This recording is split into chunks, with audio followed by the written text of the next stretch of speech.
Hi, Jackma. Thank you for your post. And you're right that we do see a lot of times where something like electricity will just be calculated based on square feet.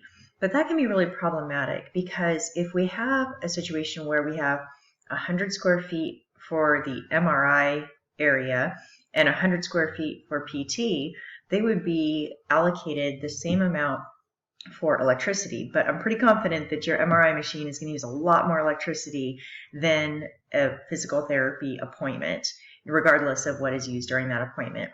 So another way to do that is to look at activity-based allocation, and what that does is it looks at each activity for an area and comes up with the amount of, let's say, electricity that would be used. And then we can do it more proportionally. And so maybe it turns out that our area for the MRI machine would be allocated 70% of the electricity bill, and the physical therapy would only be allocated 30%. And certainly it wouldn't be a direct exact science, but it would get us a lot closer to really understanding the costs associated with providing certain services.